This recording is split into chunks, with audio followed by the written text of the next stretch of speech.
শুভ সন্ধ্যা বন্ধুরা। তো দেখো আজকে সন্ধ্যাতে চা নিয়ে তোমাদের সামনে চলে এলাম। তো চা খেতে খেতেই ভিডিওটা শুরু করলাম। তো আজকে তোমাদের সামনে আমি পুষির কিছু রাগের মুহূর্ত শেয়ার করব। পুষির দেখো, ও যখন কোনো টিকটিকি বা আরশোলা কিছু ধরতে যায়, অথচ সেটা ধরতে পারে না, পালিয়ে যায়, তখনই ওনার মাথা যায় গরম হয়ে। উনি হাতের কাছে যা পাবে সব কামড়ে ছিঁড়ে শেষ করে ফেলবে। আর ওর বরাবরই ছোটোবেলা থেকেই সিমটম, ও যখনই পোকামাকড় কিছু ধরতে পারে না, ও যত রাগ দেখাবে, এই দড়ি নয় পাশবালিশ, নয় আমি পাশে শুয়ে থাকলে আমার উপরে থাবা মেরে দেবে। মানে এই সব সময় এই রকম করবে। মানে মাথা যদি কিছু ধরতে পারে না, পালিয়ে যায় হাতের কাছ থেকে, তাহলে আর কি করবে? যত রাগ এই পাশবালিশের ওপরে, দেখো পাশবালিশের ওপর খালি ঝাঁপিয়ে ঝাঁপিয়ে পড়বে আর রাগ দেখাবে। আর কিছু বললেই মুখটা ঘুরিয়ে নেবে পিছন দিক দিয়ে। এই হচ্ছে ওর সিমটম ছোট থেকে।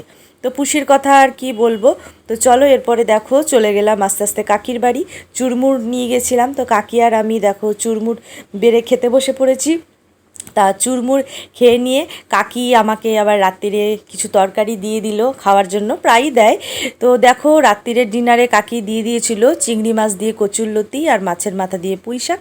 এই দিয়েই আমি ডিনার করব। তো চলো আজকের ভিডিওটা এইটুকুই। তো সকলে ভালো থেকো, সুস্থ থেকো, শুভরাত্রি।